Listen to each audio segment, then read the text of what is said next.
posibilidad ng tagumpay o kabiguan, ng ligaya o lungkot. Kaya marapat lamang na tanggapin si Jesus bilang tagapagligtas at Panginoon.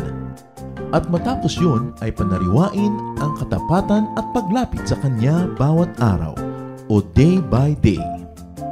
Ang day by day ay naglalayong umalalay sa pang-araw-araw na pamumuhay. Narito po si Kuya Ed Lapis sa mensaheng pinamagatang Noah's Blame Game.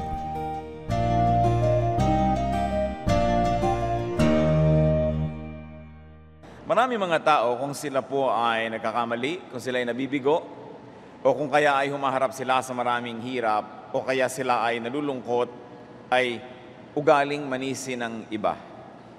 Many people tend to blame others when they fail, when they encounter difficulties, or when they are unhappy. At nanguna na po dito sa escapist enterprise na ito si Adan nung sinisi niya ang Diyos at si Eva kung bakit siya ay nakakain ng prutas. At madalis naman at mabilis sa sumunod si Noah sa sinimula ni Adan na paninisi ng iba para sa kanilang mga sariling gawa. Pag-aaral tungkol sa mga tamang ginawa at mga hindi tamang ginawa ng mga nauna sa atin, ang pamagat, Noah's Blame Game, ang paninisi ni Noah. Salamat po Diyos sa buhay na patuloy naming tinatamasa. Salamat po sa binibigay niyo sa aming mga pagkain, mga pangangailangan namin. Salamat po sa kalusugan, sa lakas ng katawan, sa talas ng isip. Salamat sa inyong pagmamahal na ipinadadam niyo sa maraming paraan. Salamat po sa mga tao na inyong binibigay sa amin upang buhay namin lalong maging mainam, mabuti, maginhawa at kaibig-ibig. Ipatawad niyo sa amin ang mga kasalanan namin, O Diyos. Restore us, empower us to come near you, to ask you to bless us and to receive such blessings. May you walk in our midst, O God. Nawa ang aming espiritu ay makatagpo kayo. Matunghayan namin ang dapat makita, marinig namin ang inyong ipinauunawa at kami maging masunurin sa iyong mga salita. Cleanse us, O God. Make us your channel of blessings to many. But first, allow us to receive your blessing ourselves. Bless us with your words. Protect us from lies and falsehood. Protect us from assaults of evil men and evil spirits. Protect our loved ones from all forms of evil. Lord, we ask you, take over this gathering, preside over this activity, sit on your throne of power, dispense blessings to your people, and glorify only your name. We praise you, we thank you, we honor you. In the name of Jesus our Lord, our Savior, our friend. Noah's Blame Game. Ang mga sisihan at paninisi na ngayon ay naulit sa buhay ni Noah, sinimula ni Adan. Kung atin pong sasariwain ay nung tinanong ng Panginoon, kinain niyo ba ang hindi niyo dapat kinain? Sabi nitong si Adan, kayo po, itong babaeng ibinigay niyo sa akin, ako'y inalok. So, Diyos pa ang may kasalanan at siya ang nagbigay ng babae at yung babaeng may kasalanan dahil siya ay inalok. Subalit, ang isang hindi po natin lubos laging naunawa, that man was created in God's image. And within the context of this image, man and woman would do something out of expectation. They would go beyond limits.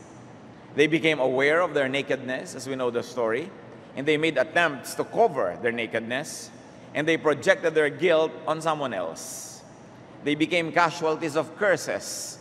Nung isinumpa yung ahas at nung isinumpa ang lupa, life became hard. Dahil sa paglampas ng tao sa itinakda na pwede naman niyang lampasan pala dahil nalampasan nga niya using free will, pero tinakda at hindi dapat niyang nilampasan, pero kinakaya namang lampasan kung ibig dahil nakita nating nagawa na lampasan, pero ang nangyaring bunga ay humirap ang buhay. Sumama ang tao hanggang nung lumaon ay minabuti ng Diyos na tapusin ang buhay ng napakaraming mga nilalang. God destroys life on the earth, but blesses Noah and his family. And according to the biblical story, they were the only survivors of that great catastrophic flood. Genesis 9:1-3. Matapos ang pagbaha, matapos na mapawi ang napakaraming buhay, at ngayon ibinabalik na unti-unti sa normal ang buhay. Genesis 9:1-3. Then God blessed Noah and his sons, saying to them, "Be fruitful and increase in number and fill the earth.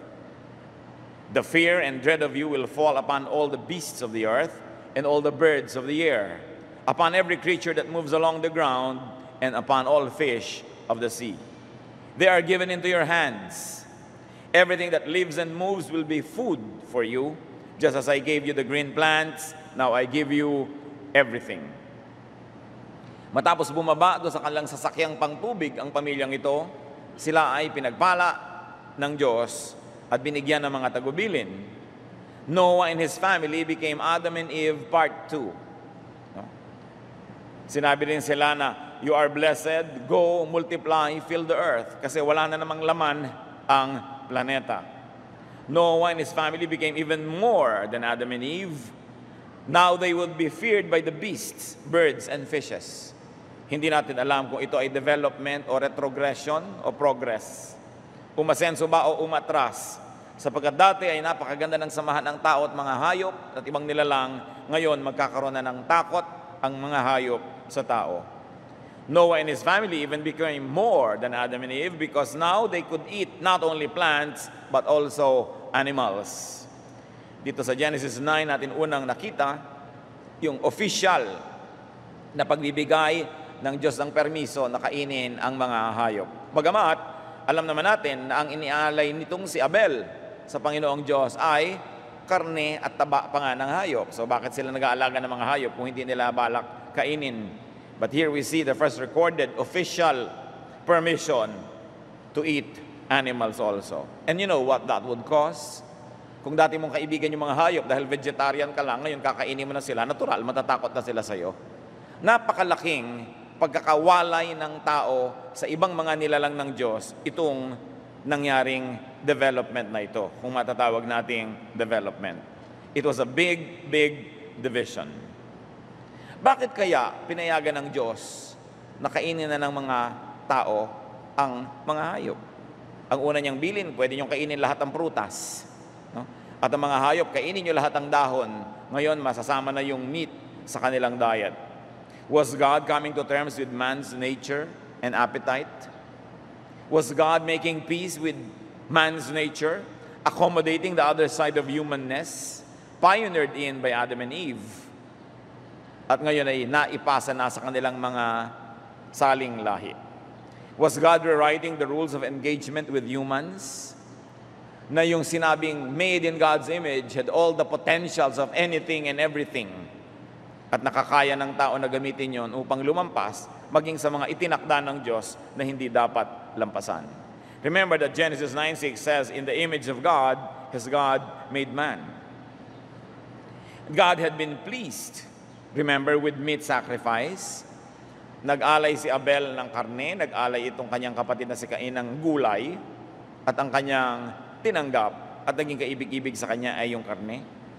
At alam din natin na si Noah ay nag-alay ng karne matapos ang baha at naibigan din ng Diyos ang kanyang naamoy at natuwa siya sa ibinigay ni Noah. Yung kayang pagkakaibig ng Diyos na ito sa karne ay naging dahilan ng kanyang pagpayag na kumain din nun ang tao because man was created in God's image. Mga tanong na hindi kayang sagutin with finality, pero mga tanong na magandang pag-aralan as we engage our relationship with God, as we engage our human identity, and as we engage the divine identity vested in man through creation. Nakipagkasundo na kaya ang Diyos sa katotohanan na ang tao, dahil binigyan ng laya na mamili, ay maaari talagang pumili lagi ng hindi gusto ng Diyos para sa kanila? Sapagkat ang Diyos ngayon ay nagbigay ng isang bagong katuruan at siya ay nangako na hindi na niya gugunawin muli ang mundo sa pamamagitan ng baha na naganap. In other words, kung ang naging dahilan ng pagpawi ng lahat ng buhay ay sapagkat nasaktan at na-offend ang Diyos sa kasalanan ng tao, bakit niya ipinangakong hindi na yun gagawin muli? Sapagkat gagawa siya ng ibang paraan upang pakitunguhan ang pagkakasala ng tao na ngayon ay hindi na maiiwasan sapagkat naisalin na sa lahat ng mga kaapu-apuhan ni Adan. Genesis 9:11, matapos ang napakalaking baha na ito, I establish my covenant with you. Never again will all life be cut off by the waters of a flood. Never again will there be a flood to destroy the earth. God vows and establishes a covenant with Noah, never again. Hindi na daw niya gagawing muli.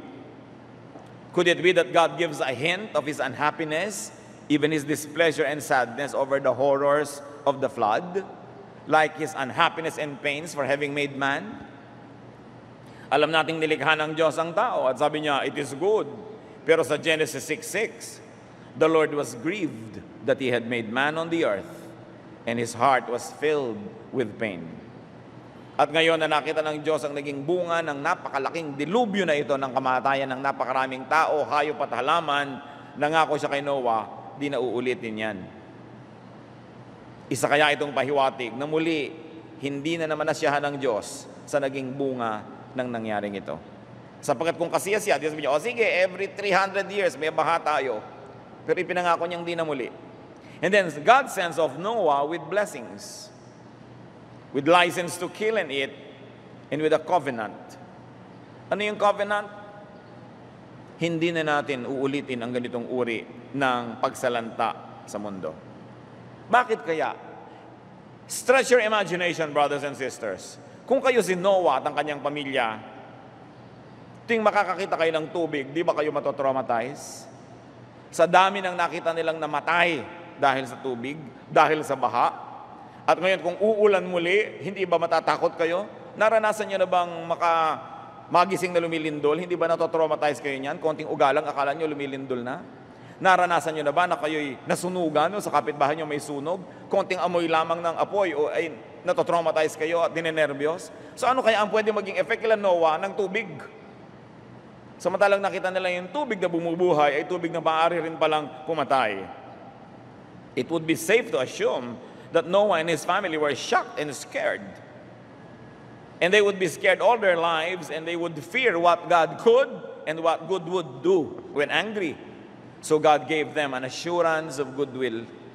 Huwag na kayong nervyusin, hindi na mauulit ang ganyang uri ng pagsalanta.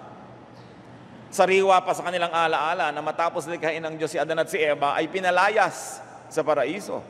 Nasumpa ang lupa, nasumpa ang ahas na nilikha ng Diyos. At ngayon napakasariwa sa kanilang alaala na ang lahat ng sangkatauhan ay nalunod sa baha. Paano mo lilimutin ang ganong bagay? This experience, deeply etched in man's collective memory, could be the root of man's fear of the deep, fear of the ocean. Bakit ang tao takot sa dagat? Dito tayo lumangoy, hindi masyadong malalim, no? Huwag ka dyan, malalim dyan. Meron tayong takot sa tubig, sapagkat naaalala ng ating kaluluwa, bagamat hindi laging naaalala ng ating isip, yung nangyari na napakalaking dilubyo dahil sa tubig. Because the same water of life that comes from God could be water of death. So the irony of creation, meaning life could suddenly become death, could be provoked to rear its scary head by the other side of man's character. And what is the other side of man's character? The sinful character. Yung kabaligtaran ng buhay, kamatayan, ay maaaring bigla mong magalit at lumabas at sumulpot sa buhay mo pag pinasulpot mo rin yung kabaligtaran mo. Yung kabaligtaran, yung hindi tama, yung hindi maganda, yung labis, yung sobra, yung makasalanan. Man's tendency to go beyond limits can invite disaster and danger. Isang napakalaking warning. Napakaganda pong pag-aralan itong mga nangyari sa Biblia, lalong-lalo sa mga isip ng Bible characters, from a psychological and a psychiatric point of view.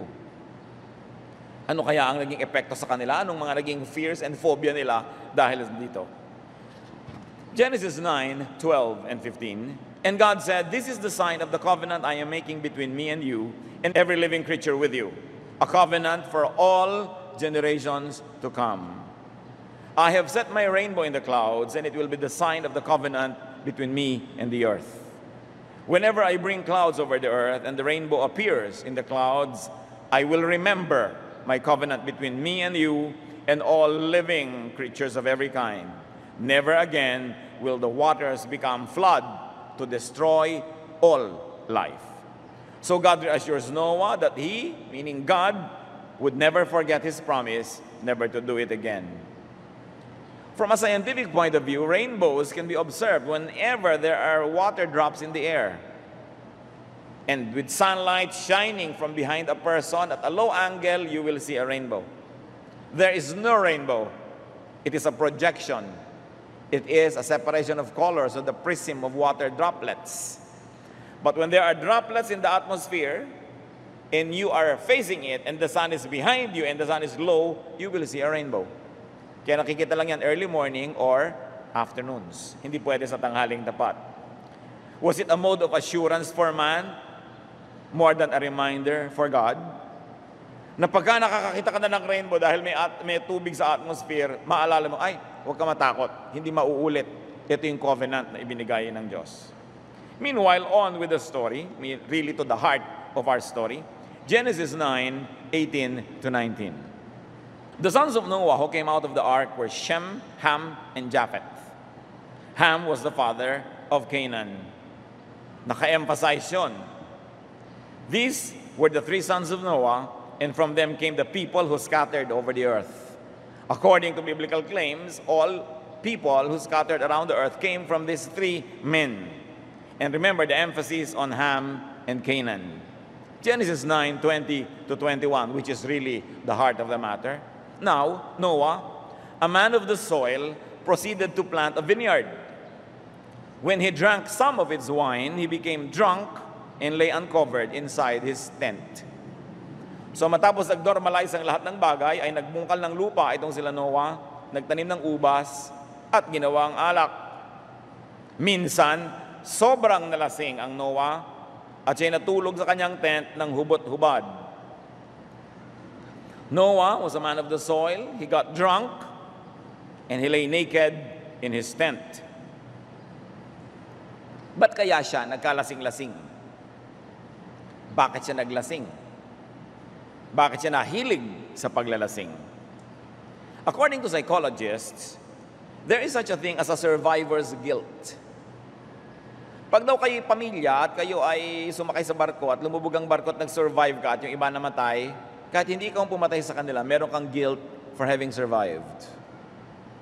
At kahit yung buong pamilya nyo naligtas, pero marami kayong mga kakilala na nalunod, meron ka pa rin guilt. Yan din daw ang nararamdaman ng mga nakaligtas sa apoy, nakaligtas sa mga digmaan. Basta nag-survive ka at yung iba hindi nag-survive, there is such a thing as a survivor's guilt. And usually, this guilt is drowned in alcohol or drugs. Kaya marami pong mga Vietnam War veterans naging mga drug addicts, naging mga alcoholics, sapagkat sila nag-survive at marami silang mga kasamahan na hindi na nakauwi pa dahil doon na natapos ang buhay sa Vietnam. Yan kaya ang dumapo kay Noah. Bakit ka nga naman hindi magigilty? Nung sinabi ng Diyos sa kanya, nagugunawin ng buong mundo, hindi naman siya nakiusap para man lang sa kanyang mga kapitbahay o sa isang barangay. Hindi katulad ni Abraham, nung malaman niya na tutupukin ang Sodom, nakipagtawaran sa Diyos. Huwag naman po kayong magalit kasi alam niya baka siya mapagalitan. Pero nakipagtawaran. Pero kung babalikan niyo ang kasaysayan, walang ganun ginawa si Noah. Ginawa niya ang kanyang sasakyang dagat, sumakay silang pamilya at nalunod ang lahat. At nung natapos yon, siya ay nag-alay, nagpasalamat na naligtas sila. Hindi natin alam ang tunay na dahilan kung ba't siya nalasing. Ito'y isang posibilidad. Pero ang mahalaga, siya na finavor ng Diyos, sabi, I found Noah to be righteous. Noah was walking with God, therefore he would be saved from the flood. Heto't katatapos pa lang ng baha, lasenggo na. Was it indulgence? Was it abuse? Or all of the above? What I'm trying to say, brothers and sisters, is that no matter how great our biblical ancestors were, they had flaws. There were cracks in their characters dahil sila yung mga anak ni Adan at Eva. Kahit pa sabihing favored by God, napili na huwag malunod, tingnan nyo nangyari. At bakit naman natin binibigyan ng diin ng ganyang katotohanan? Para magkaroon naman tayo ng puwang sa ating puso na unawain ang ating kapwa kung sila ay nagiging kapos sa kaluwalhatian ng Diyos. Si Noah nga napili pa nga ng Diyos na huwag malunod. Natawag pa nga a man who walks after God. Pero tingnan nyo ang nangyari. Kuminsan, sobrang taas ang standard ang ine-expect natin sa iba. Kaya lagi tayong nabibigo. At kaya naman lagi sila kuminsang nahihirapan sa taas ng mga inaasahan natin. Dapat lang taasan ang standard, pero taasan natin ang standard para sa ating sarili at maging mabait tayo at sikapin natin maging maunawain sa ating kapwa. Hindi yung baligtad na ang sarili lang natin ating inuunawa at yung iba kinokondena. On with the story, Genesis 9:22-23. Ham, the father of Canaan, saw his father's nakedness and told his two brothers outside. But Shem and Japheth took a garment and laid it across their shoulders. Then they walked in backward and covered their father's nakedness. Their faces were turned the other way so that they would not see their father's nakedness. Apparently, it is the custom of this family to go in and out of the tent. So pagpasok nitong si Canaan, isa sa mga anak, ay nakita niya ang kanyang tatay na nakahandusay sa kalanguan na hubot-hubad. Isang bagay na nakikita natin dito, hindi man sinabi pero obvious na hindi sila sanay sa ganung mga eksena. So sinabi nitong si Canaan sa kanyang dalawang kapatid, ang tatay natin ay hubot-hubad doon, nakahandusay sa sahig, laseng. Ang ginawa naman ng dalawang napagsabihan, nagdala sila ng malaking kumot, ipinatong nila sa kanilang balikat, magkalayo sila, ang kumot ay nasa kilang gitna, naglakad sila ng paatras, ang tatay nila ay nasa pagitan, at nakalingon sila sa malayo para hindi nila makita ang pagkakahubad ng kanilang ama, at tinakpan nila ang katawan nito na nakabilad. So Ham saw his father's nakedness and told his two brothers about it. The two, Shem and Japheth, ceremoniously covered their father's nakedness. Genesis 9:24-27. When Noah awoke from his wine and found out what his youngest son had done to him, he said, "Cursed be Canaan, the lowest of slaves will he be to his brothers." He also said, "Blessed be the Lord, the God of Shem. May Canaan be the slave of Shem. May God extend the territory of Japheth. May Japheth live in the tents of Shem, and may Canaan be his slave." Shockingly, when Noah arose from his besotted sleep, from his drunken stupor, from being seen naked, he blamed someone else for his nakedness. Kasalanan ba nung anak niya na siya'y laseng? Kasalanan ba nung anak niya na nakahandusay doon sa hubot-hubad? Pero paggising niya at nalaman niya ang ganong bagay, agad-agad, hindi niya inangkin ang pananagutan at ito ay tinambak niya sa iba. Noah blamed someone else for his nakedness. He blamed Canaan dahil nadiskubre ng kanyang ama na si Ham yung kanyang pagkakahubad. In other words, ang anak niya ang nakakita, pero ang isinumpa niya yung apo. At ang sabi niya, ang lahat ng kaapu-apuhan na ito, magiging alipin ng dalawang mga anak ko at ng kanilang mga kaapu-apuhan. Noah cursed Canaan and his descendants to slavery. And by biblical statistics, brothers and sisters, this is 1/3 of humanity that was cursed. Because he had 3 sons. And the other one was cursed. Generation to generation, magiging alipin daw noong dalawang natirang pamilya. And interestingly, he blessed God and Japheth and Shem for their etiquette. Kung meron man tayong immediate lesson na pwedeng matutunan dito mga kapatid, pag nakakita kayo ng isang taong hubot-hubad, huwag nyo nila ipamalita sa iba. Kahit hindi kayo ang may kasalanan kung ba't sila hubot-hubad. At siguro hindi mahirap bigyan ng extension yan dahil ngayon ay maraming uri ng pagkakahubad. Hindi lang yung wala kang damit. Pag nakita mo isang tao in a very embarrassing situation, nakita mo siya sa kanyang weakness, pag nalaman mong hubot-hubad pala siya, huwag mo nalang ipamalita sa iba, nasumpa tuloy siya sa kadaldalan. Hindi bali na hindi naman siya ang dahilan kung bakit hubad yung tatay niya. Pero nanagot na rin siya dahil sa kanyang katabilan. Ipinamalita pa niya, dapat tinakpan na lang niya mag-isa.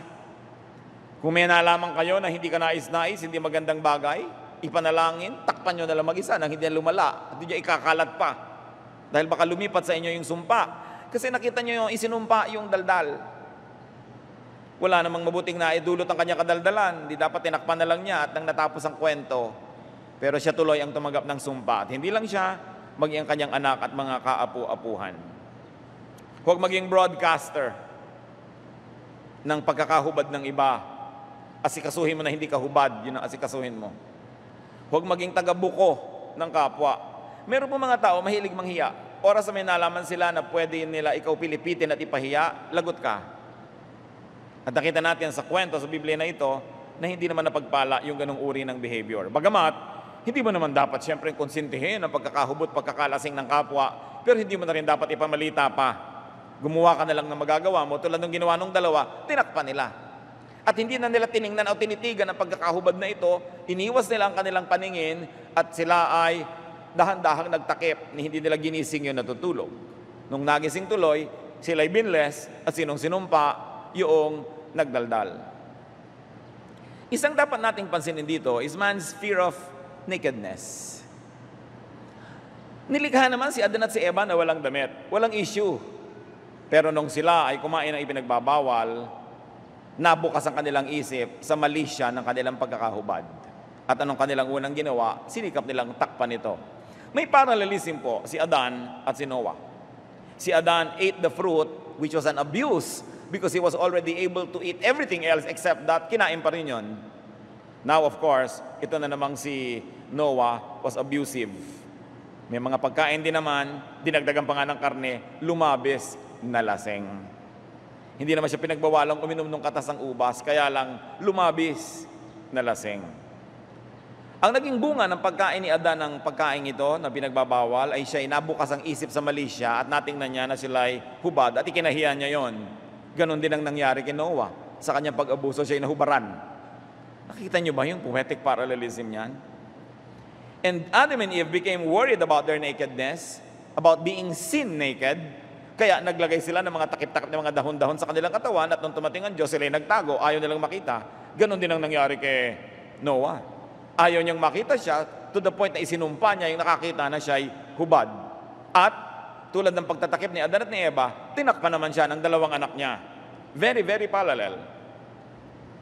And they not only had to be covered, but ito talaga yung masakit na parallelism.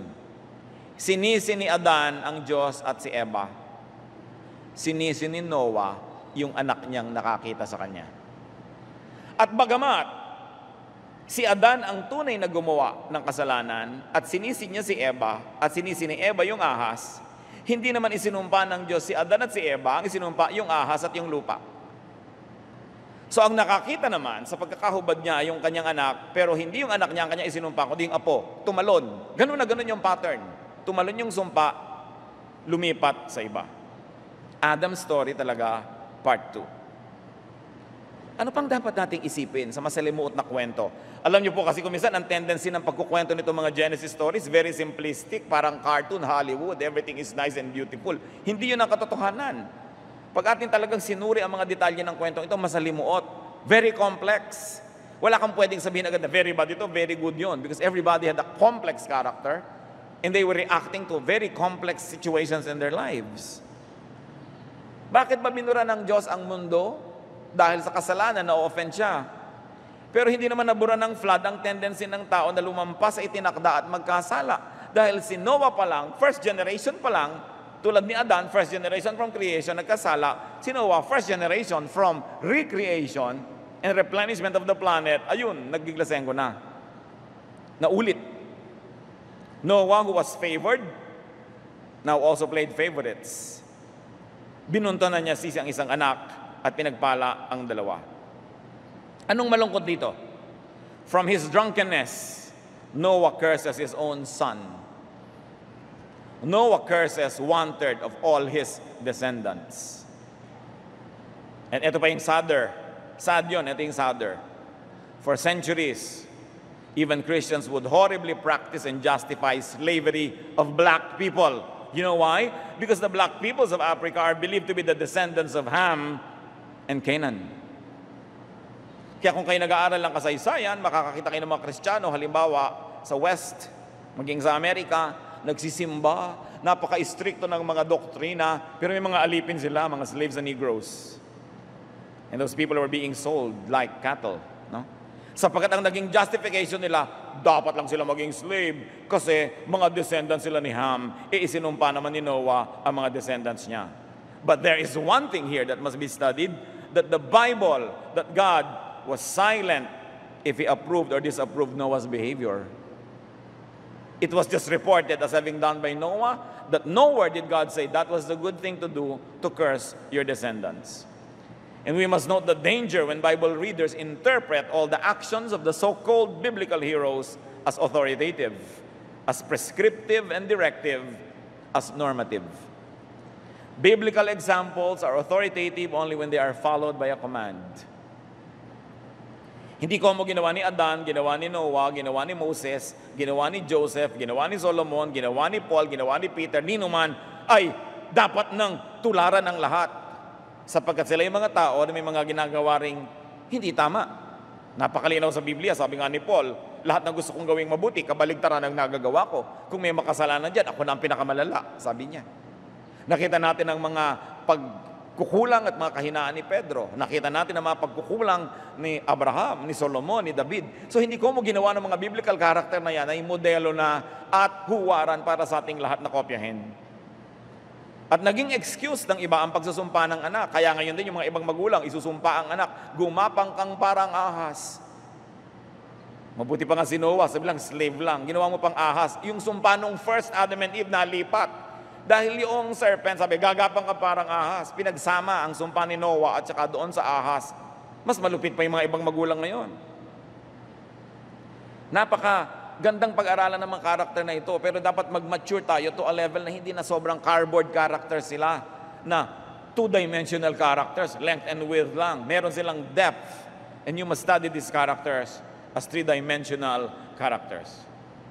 So humanity embarks into its second phase of existence on earth through Noah. Truth to tell, humanity part 2 embarked through Noah, a drunkard, who exceeds his limits, who curses his own descendants, who doesn't own up to his personal responsibility, and who projects his guilt on others, and who blames others for his own shortcomings. Si Noah yon.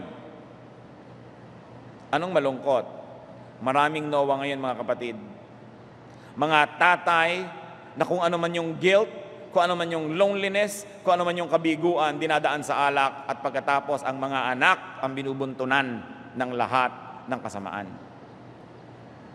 Mga tatay na mga bigo, hindi nakapagtrabaho, hindi nagtagumpay, lulunurin sa alak ang kanilang mga kabiguan, at oras na nalango, ang pamilya ang gugulpihin, ang mga anak ang re-rapen, ang mga anak ang bubugbugin, at sasaktan ng mga kalooban. Marami pang mga Noah ngayon. Maglalasing-lasing pagkatapos ang mga anak ang mamalasin. Kaya natatakot ang maraming mga anak pag may naglalasing. Hindi nila alam kung anong mga kawalanghiyaan ang gagawin ng mga tatay nila oras na mga nalasing. Mga kapatid na babaeng ninenervyos pagka ang mga kuya ay nag-uumpisa ng maglasing dahil kung ano-ano na namang mga kahayupan ang gagawin oras na nalasing. Nakita nyo si Noah, pinagpala na nga ng Diyos, nagkaganon pa. Ang layo-layo na natin doon, kaya dapat iwaksi ang alak sa buhay ng tao. Dapat inaalis yan sapagkat napakaraming mga pamilyang nawawasak, napakaraming mga bata na traumatized, nasisira ang kanilang innocence. Dahil oras na umepekto na ang alak sa dugo ng tatay, nagiging mga demonyo. Marami naman, kaya bait-bait ko hindi lasing, nagsusulsipa, nagbuburda, nagpa-flower arrangement. Pero oras na nalasing, lahat na ng impacto sa mundo naninirahan sa kanilang dibdib. Kaya kung meron dito mga kapatid, kung kayo itong mga naglalasing, patigil-tigilan nyo na yan. Hindi na dapat uso sa buhay natin yan. Sapagkat ang paglalasing ng tao, nadadamay lahat ang kanyang nasa paligid. Mga taong mga kagalang-galang at pag nalasing ipasuray-suray, pupulutin mo sa imbornal, sa kanal, gumagapang sa mga maruruming mga lansangan, uuwing wasak-wasak ang damit, na wala ang kita, na wala ang cellphone, dahil sa paglalasing.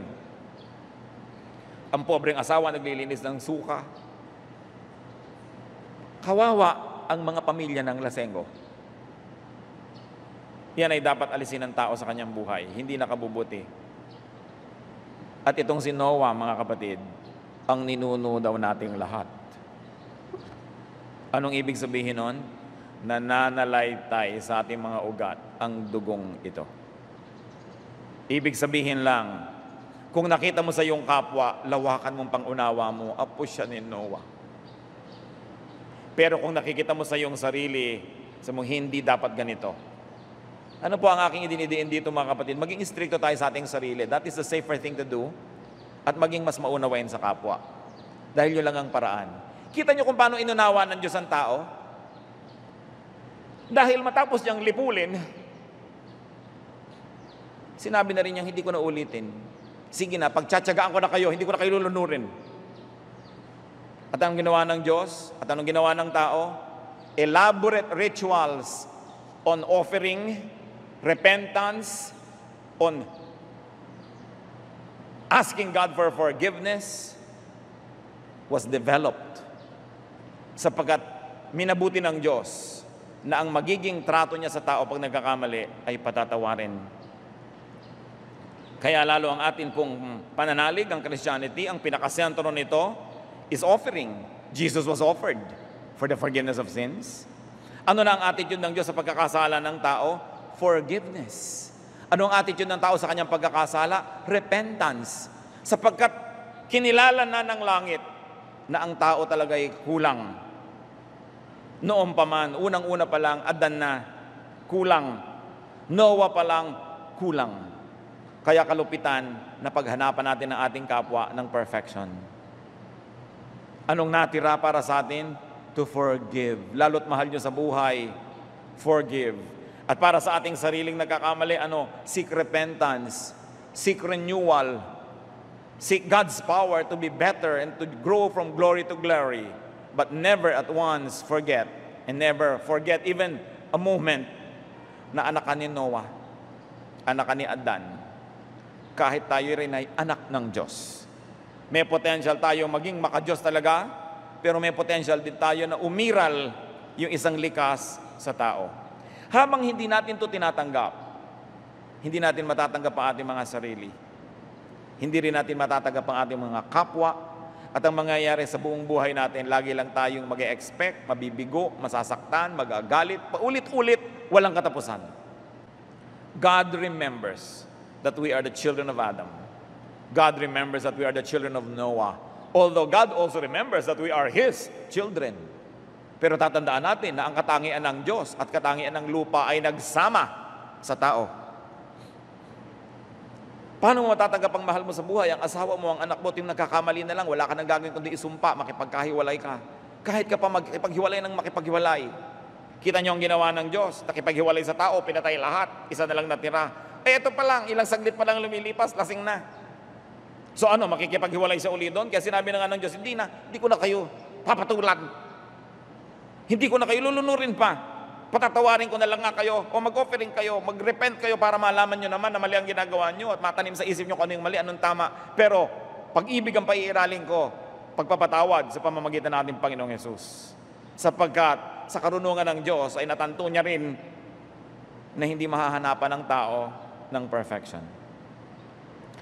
Uulit-ulitin ko mga kapatid, hindi ito dapat natin ginagawang standard sa sarili para konsintihin ang sarili natin. Dapat lagi tayong nagsisikap sapagkat yan din ang hinahanap ng Diyos. Pero yung pangunawa na yun, ilaan natin sa ating kapwa. Mas tatahimik ang buhay nyo. Mas papanatag kayo at mas mamamahal nyo ang mga mahal nyo sa buhay. Hindi lagi kayo naghahanap ng wala.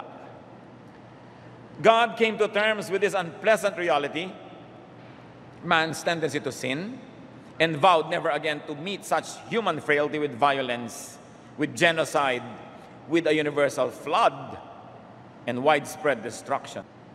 God put such violence out of the equation. Ano pong matututunan natin dito? A violent means in correcting evil will never work. Kaya sabi ng Diyos, hindi ko na ulitin, wala rin namang effect. Kahit may iligtas kang isa, dala-dala rin niya yung kasalanan, uulitin na naman. So God in His infinite wisdom and mercy devised a rescue plan. Forgiveness, salvation, through grace, not by works, because by works nobody can be saved. By grace, through faith in His Son, the Lord Jesus Christ, our Savior. na perfect yung mission ng salvation. Hindi hinanapan ng perfection ng tao, pero ginagawang perfect pag nananalig ka kay Jesus. Kahit may kulang ka sa buhay, napupuno yun pagka ipinunu mo sa'yo at ipinanghugas mo sa'yo ang dugo ni Jesus. Kaya napakahalaga ng role po ng ating Panginoong Jesus sa salvation. The perfection expected by God is still expected, but this time vicariously achieved for us by the perfect sacrifice of the perfect Son of God. Sa pamamagitan ni Jesus tayo napalilinis, nagiging malinis. Sa pamamagitan niya natatakpan ang ating mga karumihan at nahuhugasan, ang ating mga kakulangan ay napupunan, at tayo nagiging perfect sa mata ng langit, hindi dahil sa ating ginawa, kundi sa ginawa ni Jesus para sa atin at sa pananalig natin sa Kanya. This is a central message of Christianity. Dapat malinaw sa ating lahat yan. Huwag nating paghanapan ng perfection ng iba, kasi kung pwede, hindi na sana namatay si Jesus para sa atin. Hindi na kailangang hugasan niya tayo, maghugas na lang tayo ng mga sarili natin. Napakahalaga para matahimik at mapanatag tayo na mamahal ang hindi ka mahal-mahal, matanggap ang ating hindi matanggap-tanggap. Dahil kung makikipaghiwalay ka sa lahat ng hindi ka ibig-ibig, hindi ka natitigil ng pakikipaghiwalay, magsisimula ka uli ng relasyon sa iba, makikita mo na naman hindi siya perfect, hihiwalay ka na naman, paulit-ulit na lang yan, hindi na matatapos. Noah's blame game is our game too. How can we be like Noah? How do we play the blame game? Many people like Noah abuse the elements. They abuse not only alcohol, they abuse drugs, they abuse anything. They abuse food. They abuse whatever comes their way. And they abuse others. And in the process, they destroy themselves and other people. We project our responsibility and guilt on others. Lahat na lang ng natalo dahil nadaya. Lahat na lang ng hindi pumasa kasi minalas. Lahat na lamang ng hindi nagtagumpay kasi. Yan po ang sakit na naman natin kay Adan at kay Noah, sisihin ng iba. Bigo ako sa buhay kasi nung araw, hindi ako pinag-aral ang mga magulang ko. Marami namang hindi pinag-aral pero nagtagumpay din. Wala nang alam sisihin kundi yung magulang dati, wala nang alam sisihin kundi yung nakaraan, wala nang alam sisihin kundi kasi mahirap lang kami, kasi ganito, kasi ganun.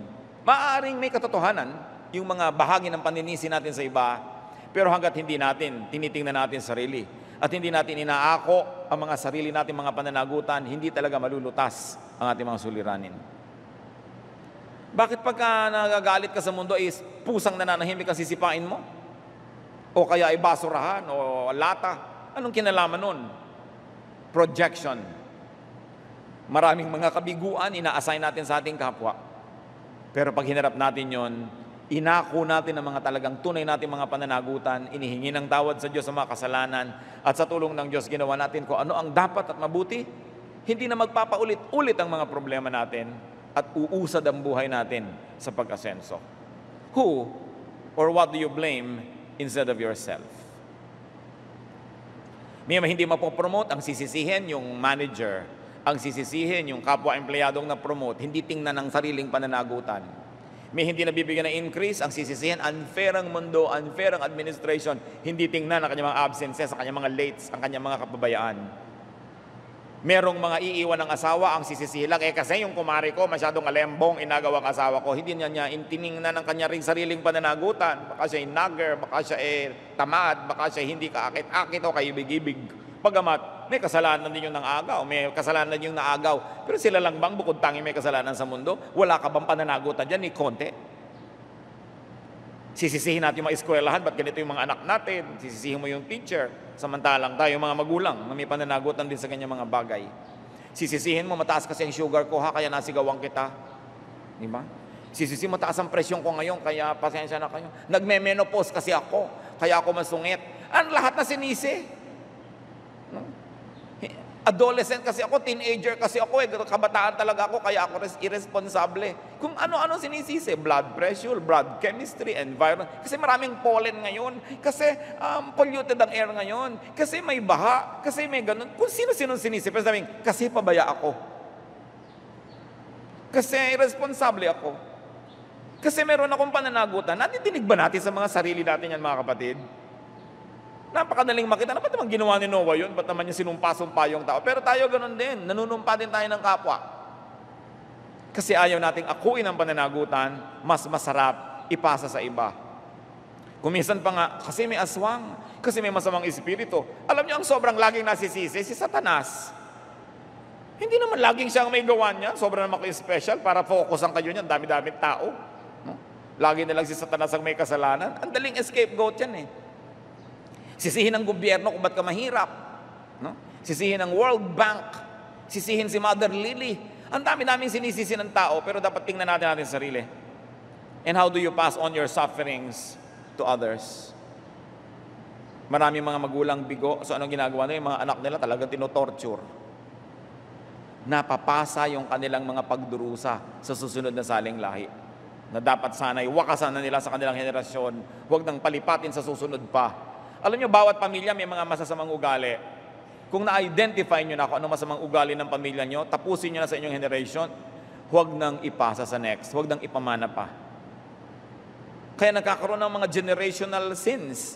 Nagkakaroon ng mga generational curses because we pass on to the next generation the evils of our ancestors. May good, pero may bad. Dapat sinisikap yan na masuri. And if God came to terms with man's nature, how can we come to terms with ours and with that of other people around us? How can we give people the space, the acceptance that they need? How can we give them the forgiveness that we also desperately need to receive from God and from others? Sadly, we are descendants of Noah, whose last big story was about his drunkenness. How can that help you understand yourself? Baka sobrang lupit din tayo sa sarili natin. How can that help you understand others? Drunkards could be very upset, imbalanced, and pathetic persons. Bagamat maraming nakakainis sa mga naglalasing, huwag din natin kalimutan na maaaring sobrang mga kabiguan din ang sinisikap niyang lunurin sa kanyang puso. Kasi kung yung tao naman masaya, successful, walang mga fears at mga guilt, ba't naman maglalasing yan? Kadalasan, weak characters lean on strong drink. That's why if people are leaning on strong drink, try to have a space in your heart to understand the weakness of that person.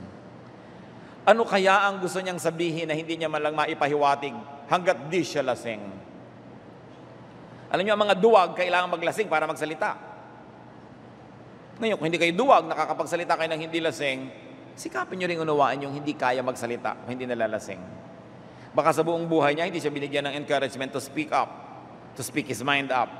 So ano nangyayari? Kailangan niya pa maglasing. Drinking can be a symptom of an emotional illness, an imbalance, an emptiness, fear, and frustration na hindi malayong naramdaman ni Noah. Isipin niyo naman, lahat ng kanyang mga kaibigan, lahat ng kahenerasyon niya nalipol. Di balisan yung mga anak niya, kasama na yung mga anak at mga asawa, no? Parang may future pa siya, parang wala na. Kakalungkot yun ah. Yung lahat ng kilala mo namatay. Tapos maalala mo pag hindi ka mala nakiusap. No? Kaya nakapaglasing siguro yung tao. Drinking can be a symptom of a grave need. So hindi ko man naglalasing, itatrato natin na kontrabida. Malamang pasyente ito. Malamang may pangangailangan na hindi natatagpuan. Alcoholics are patients. They must be treated as such, although not to be tolerated. What is the sad fact about life? That we are all damaged. Many of us are dysfunctional. I was asking one counselor, out of 10 people, ilan ang baliw? Sabi niya, 10. Lahat daw ng tao ay baliw, panapanahon lang. May mga baliw pag lusaw ang buwan, may mga baliw pag buo ang buwan, at may mga baliw buwan-buwan. So, may mga baliw kung every 5 years. May mga baliw pag na-in love. Pero pag hindi na-in love, matino. No? May mga baliw pag natakot na. Mga irrational lang ginagawa dahil natakot. Ang mga tao may mga kabaliwan. We are damaged. But you know what is also good? Through Jesus, we can be restored. There is hope in God. Kaya kailangan ng Diyos ang Diyos ng tao. We need God. That's why we need religion. That's why we need faith. We need the fellowship. We need to be together because we're all lost. At alam niyo yung nawawala, kung 10 man silang kapit-kapit, kahit nawawala, nakakapagpalakas ang loob. Kung nakulong ka man sa elevator, 5 kayo, iba naman yun kaysa nag-iisa ka lang. Kaya napakahalaga ng fellowship, nagkakatulungan. Kaya lagi na lang po nating sinisikap na i-expose, tanggalin yung mga excesses ng religion. Yung pagpapahirap ng religion sa tao, pero hindi patayin yung religion. When there are rats in the ship, you kill the rats, you don't sink the ship. We only like to refine religion so that it can do God's bidding, and that is to give comfort and restoration to people. We're trying to identify all the excesses and abuses and the needless sufferings being taught by religion, but religion is needed by people. We need God like anything because we are all damaged. Sana sa pagtingin natin sa ating kapwa, yun ang ating maalala, may damage eh. Yung anak mo, 7 taon nang hindi makagraduate, sinisikap naman ng lahat, may damage kasi tao. Pero iba naman kung talaga pagkabatu-batugan at pagkatamad-tamad, iba na yun. Pero dapat meron tayong puwang. Ang mga tao may weakness. How can we be godly in facing this reality? Marahil mga kapatid, nung pinag-aaralan natin ito, tumatakbong yung isip. Kung kayo nang-aabuso ng kapwa, naninisi ng iba, panahong pagsisihan yan. Tingnan natin ang nangyari kay Noah. Kung tayo naman yung naaabuso, nasisisi, ipatawad natin. Kasi pag nagtanim kayo ng sama ng loob, kung kayo may naabuso, pag di nyo inalis sa inyong puso, kayo naman ang mga abuso pag kayo na yung makapangyarihan. Paulit-ulit lang. Ipaghihiganti nyo yan. Kaya maraming galing sa hirap, ang yabang-yabang pag nagkapera eh. Kasi naghihiganti. No? Alam niyo ba yung pelikula ni Maricel Soriano na mahirap siya dati, tapos nung biglang yumaman, pagbaba niya ng kotse, ang sapatos niya pula. At lumuhod sa kanyang harapan, yung dating mayamang umaapi sa kanya. This is in the subconscious of many people, na pag yumaman ako, gaganti ako. You will only perpetuate a wicked system that victimized you once. And when you become the victimizer, you have not improved life on earth, but have actually worsened it. Kaya kung ano man ang makabigo ang tinanggap natin, pang-aapi, tayo yung naging scapegoat, tayo yung sinisi. The only way out of it is to forgive. Because the only way to be free from the past is to forgive everybody who has wronged you. Then you will be free to have a new life.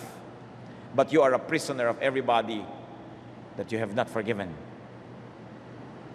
Nakakulong tayo, natatali tayo pag tayo nagtatanim ng hinanakit ng mga sama ng loob, ng galit sa ating kapwa. Magpatawad. At kung kailangan mga kapatid na tayo naman ang tumigil ng paninisi ng iba.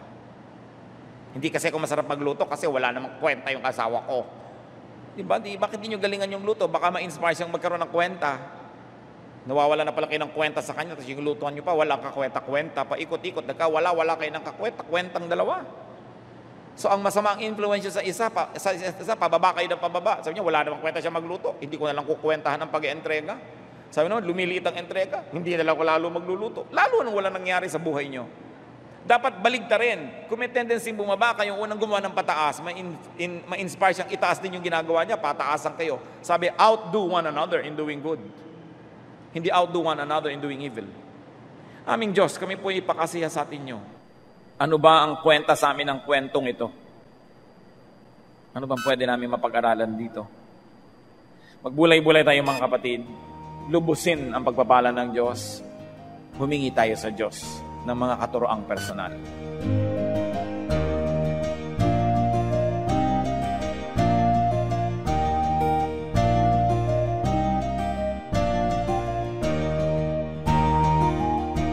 Ang katatapos pong mensahe ni Kuya Ed Lapiz ay pinamagatang Noah's Blame Game.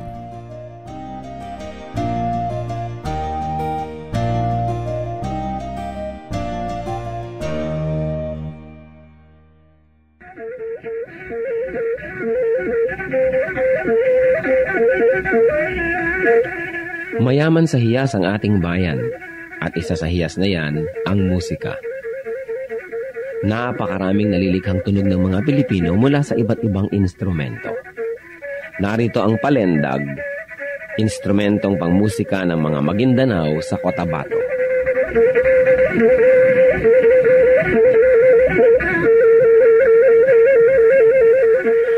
palendag ay yari sa isang manipis na buho na may 2 sentimetro ang bilog at 90 sentimetro ang haba. May 4 na butas ang palendag, isa sa ilalim para sa hinlalaki ng tumutugtog at 3 naman sa ibabaw para sa iba pa niyang mga daliri.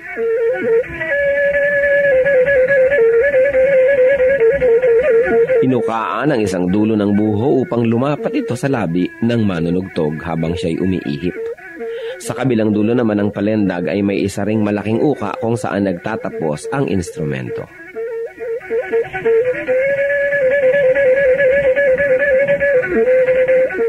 Ang pagtugtog ng palendag ay pawang improbisasyon ng manunugtog. Wala siyang sinusunod na sukat o ritmo at ang pagtugtog ay pagpapahayag niya ng kanyang nadarama, lalong-lalo kung siya'y nagliligaw o nagpapahinga.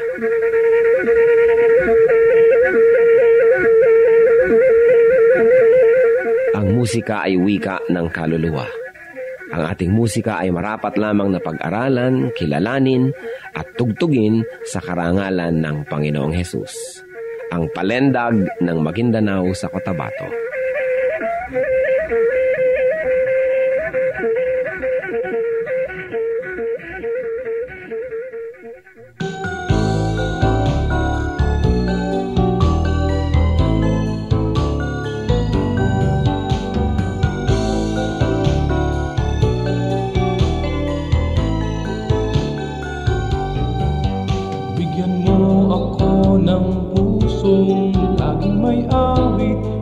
Nagagalit at ituro mo sa aking buhay kung paano umibig sa aking kaaway.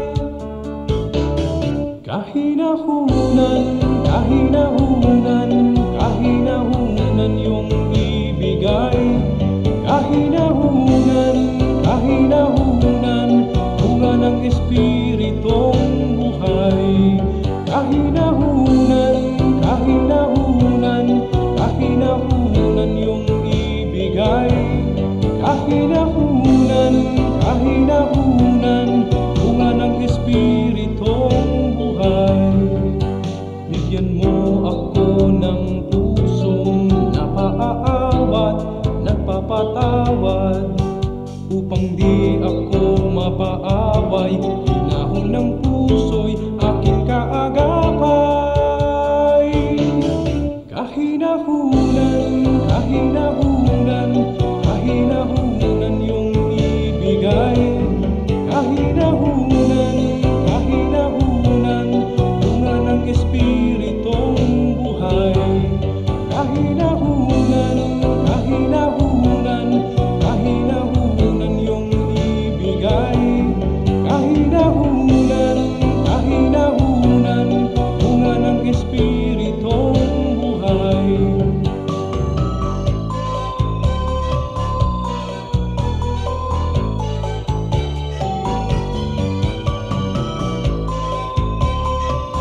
Kahinahunan, kahinahunan,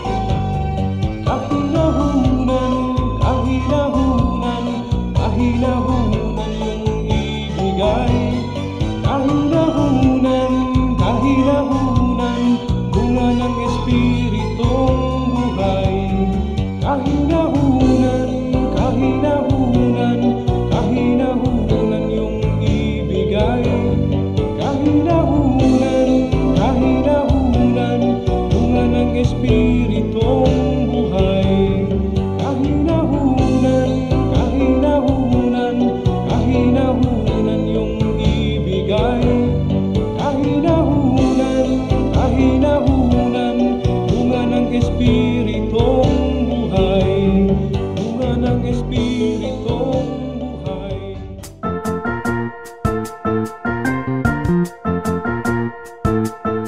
Oras na po para pansamantalang magpaalam ang programang Day by Day. Tayo po'y magsama-sama tuwing ika-6 hanggang ika-7 ng umaga, araw-araw. Magandang umaga po at mabuhay ang Panginoong Hesus!